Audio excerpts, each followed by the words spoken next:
You might have noticed when you were reading the list there, you saw my name. I read it constantly up until the number, I think we got up to 36 people viewing. There was no Department of Foreign Affairs Australia. Are you disappointed with the level of support from them? And very, very, they constantly for 10 years or 11 years found a mantra, as though they went to Rishikesh, and they found a mantra to utter over and over again, is that we have offered consular service. And when that mantra hypnotizes them, they go to the next mantra, which they do constantly, is that we don't interfere in the judicial processes of another country. Yeah, but he's an Australian citizen. It's like they have nothing to do with it or something. The conspiracy between the Crown Prosecuting Service and the Swedish Prosecuting Authority is documented. And I've sent those documents to the Department of Foreign Affairs, but, they seem to be... it was Nietzsche who said,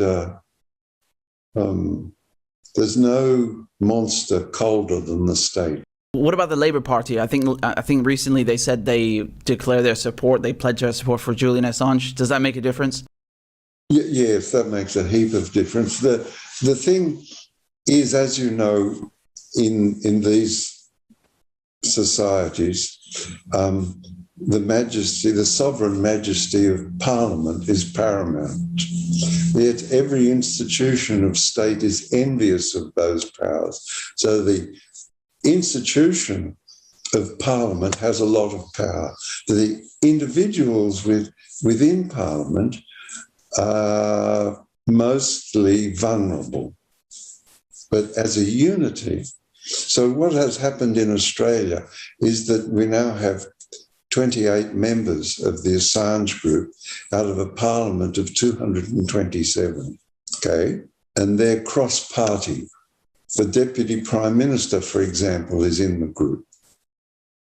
So this is the first time we see a demonstration of the parliamentarians listening to their constituents, taking the concerns of their constituents into Parliament, and Parliament in its sovereign majesty instructing the executives to act on the concerns of the constituents and the Parliament.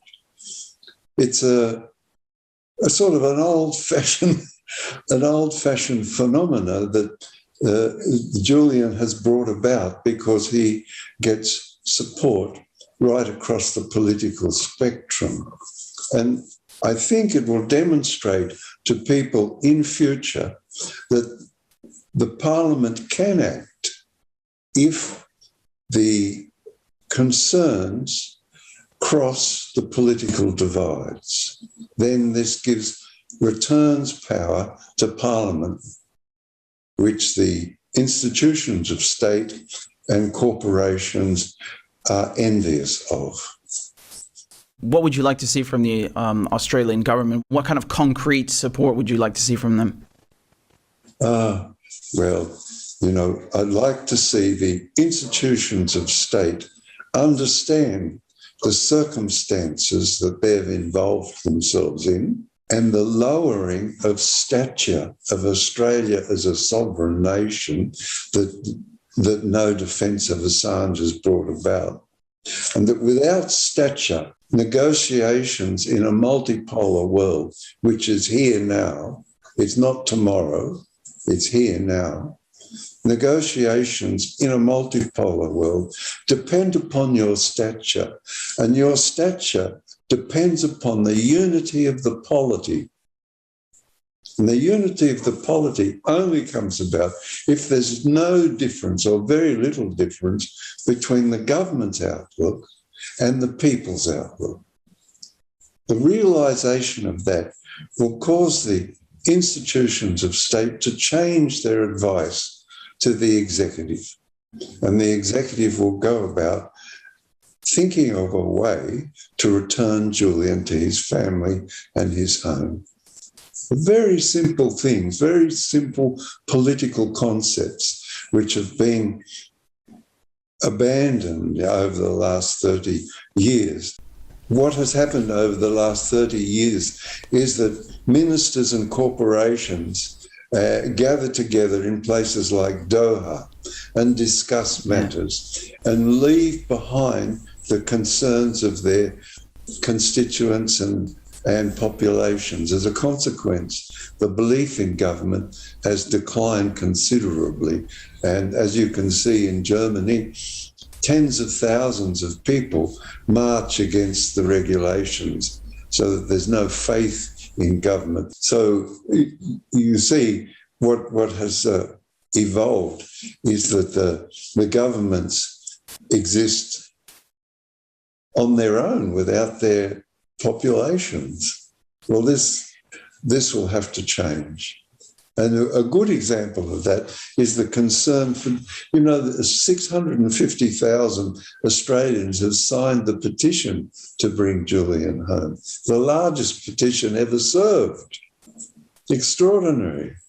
You and I can run through this very, quickly, and it's good fun. There's a support for Julian in the European Parliament. There's a cross-party group in the Bundestag.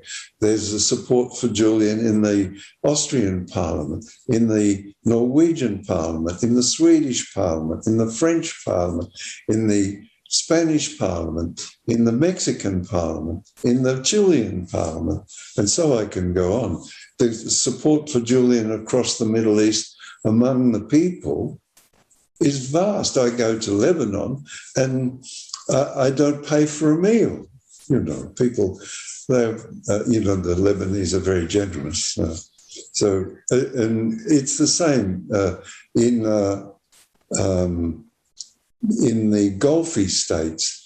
Of course, the administration of the Gulfy states are always anxious, always insecure. But the people support Julian. Yeah. Oman, it's both the government and the people support Julian, but the rest of the Gulfies are a little bit too insecure to make public statements.